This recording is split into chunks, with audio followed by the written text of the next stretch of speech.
This is the first ever custom Blackout. And at this price point, it makes sense. I borrowed this truck from Jerry Seiner Chevrolet here in Salt Lake City.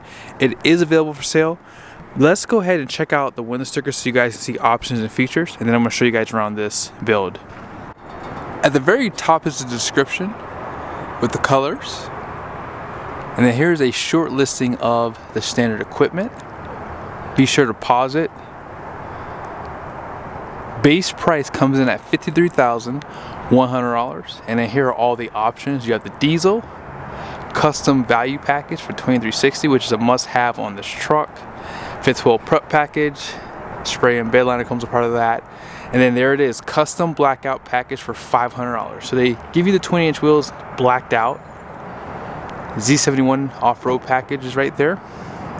Destination comes in at $1,995 with a total price of $68,360. You can get a diesel truck under $70,000 and it looks like this. Now keep in mind, if you got the custom without this blackout package, you still get black bumpers. So if you get a white truck, silver truck, red truck, it's gonna have the black bumpers. And I actually like that design, but if you just gotta have a blackout look, for $500 more, you got it right here, and it gives you the nicer wheel design. These are the same wheels that come on the High Country, so you get a really nice spec truck. The only thing I wish that GM would have done, is added a level 2 blackout for the custom that gave you the LED headlights and fog lights. Even if it was another $500 more, I think it would have been worth it because you still would have been under $70,000, right? But nevertheless, halogen headlights, incandescent, turn signals, these are pretty much the same headlights from 2023 and earlier pickups. But they do restyle the front grille, and I still think this is a good design. I know some people hate on this, but this is a good looking pickup, guys. Really is. Now, on the bottom here, you guys see front parking sensors, recovery hooks, active grille shutters are pretty much closed off because it's like 30 degrees outside today. No front camera, but you do have a functional hood scoop.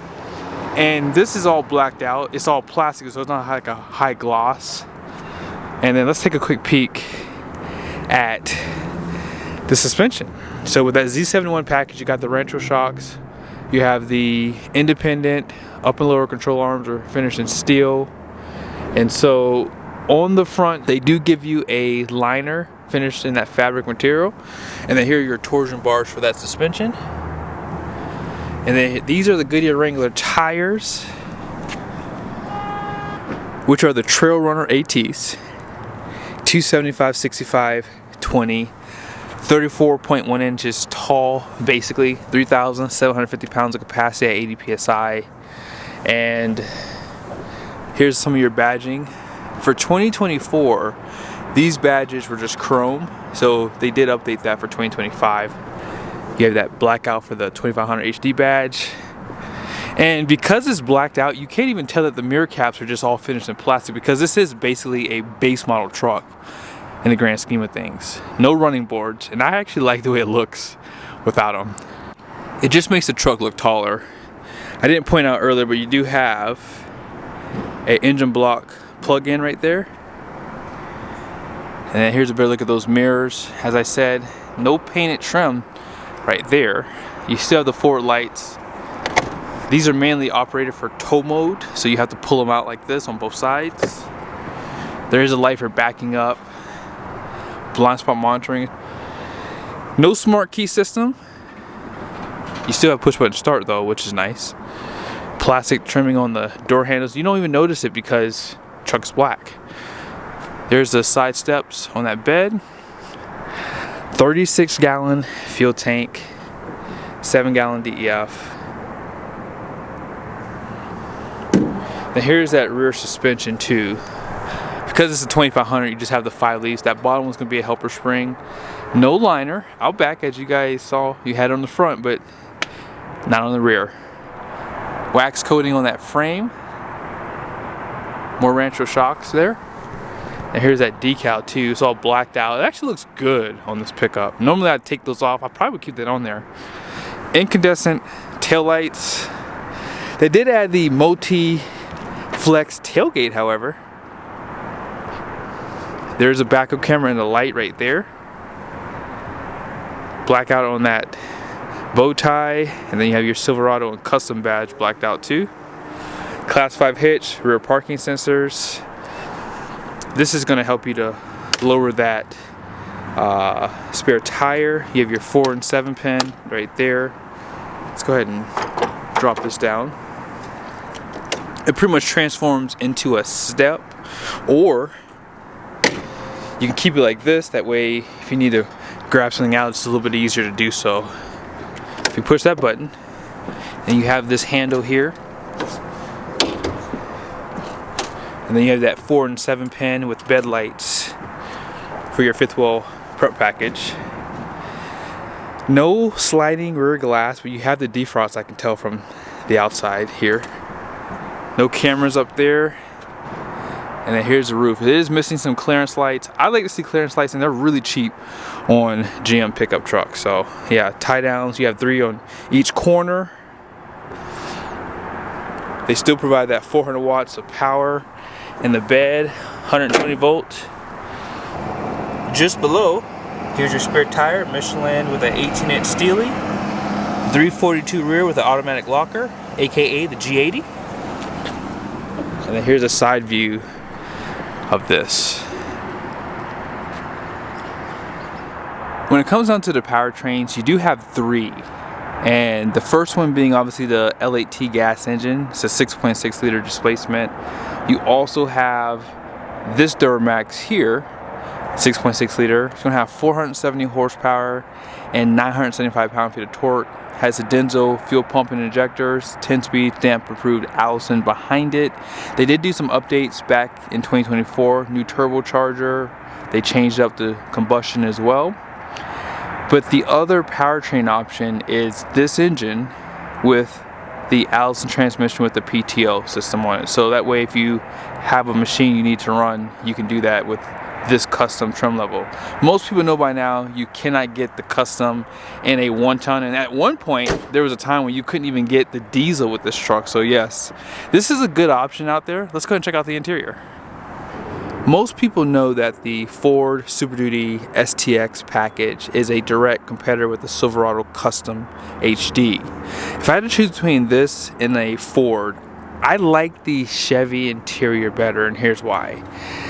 In the STX, they have that lighter color interior, and I can only imagine in 3 to 5 years, if you plan on using that truck for work, it's going to look a lot more dingier compared to this. I've actually seen some used Silverado Customs with this exact same interior, and they don't look that bad over the course of time. Now on this one, it has a 10-way driver's seat, but remember, this was an option with that what is it called, custom value package. So 10-way power driver seat. So there's a lot of things in that package, like a assisted tailgate.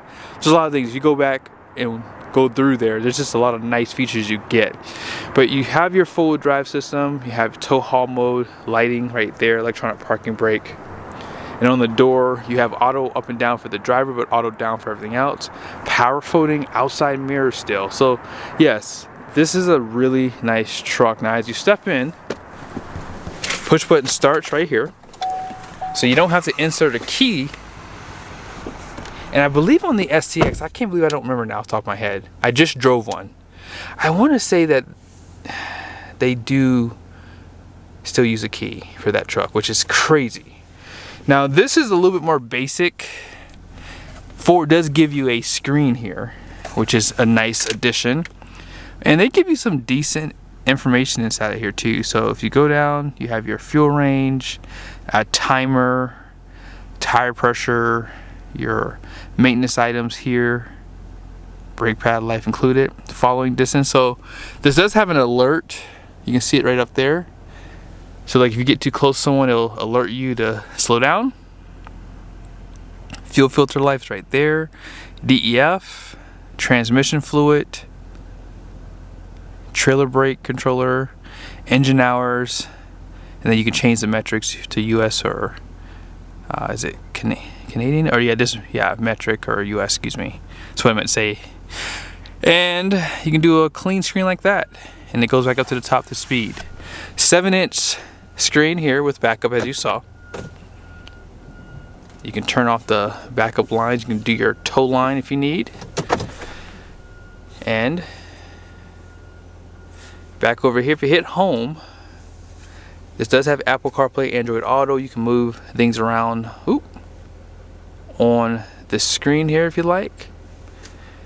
You have your temperature outside and the time, some audio controls. They also give you the home button right there. So if you're, let's say you're hypothetically here and you don't know how to get back, you can just boom, hit right there. Single climate control, you have an exhaust brake, lane keep. This is just an alert though, so it's not going to steer it for you. You have the parking sensors that can be disabled.